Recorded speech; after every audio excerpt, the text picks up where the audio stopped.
How does standards-based grading work in language arts? This video was created by Renee Martin and Sean Heyer, English teachers, Van Meter Community Schools. The concepts and skills that we are expected to teach our students are outlined in the Iowa Core Curriculum and the Common Core Curriculum. While the Core Curriculum has a detailed account of what students are expected to learn, it does so in academic language that can be difficult for students to understand, as well as the fact that there are simply too many individual standards to use in the classroom. Dealing with the complexity of the core curriculum is the beginning of standards-based grading.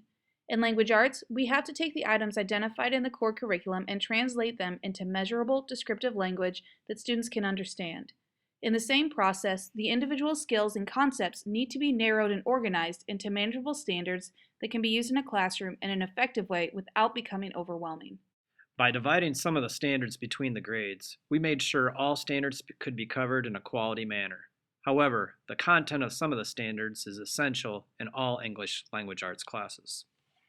Some standards are essential for students to master. These power standards are critical for student success. According to Doug Reeves, power standards have three essential criteria: endurance, which is knowledge and skill beyond the single test; leverage, which is the value of the skill in other academic areas; and readiness. The skill is needed in order to be successful in future grades. In Van Meter, units begin with a concept or a theme as the vehicle for learning.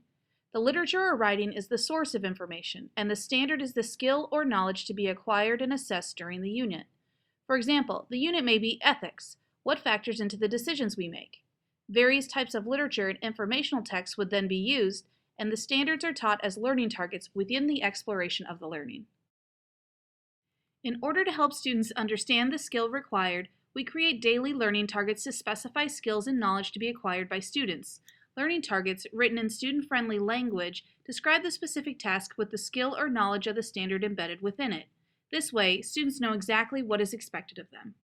To measure student success on the learning targets, we created rubrics based on the standards. When creating rubrics, we try to use student-friendly language that both describe the task to be measured and specified different levels of success. The rubrics provided students with direction on how to represent the learning and how it would be measured. Rubrics also provide feedback to students on their work.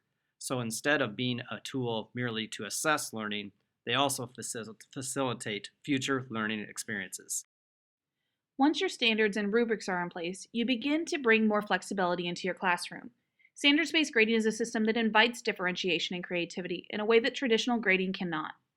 Once the skills or concepts to be demonstrated are outlined for the students, there are different ways that differentiation can be brought into the classroom so students of different achievement levels and interest levels can successfully achieve each standard.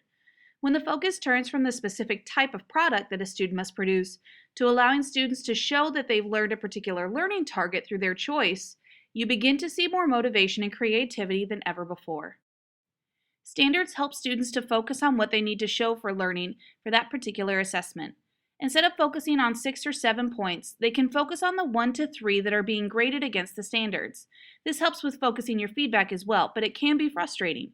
One example is that I don't always grade on a student's use of English conventions. If that is not a standard I'm assessing, then I don't give any grade, only feedback on that portion of their work.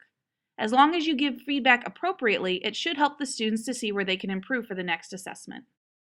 For more information, contact renee.martin@vmbulldogs.com or sean.heyer@vmbulldogs.com.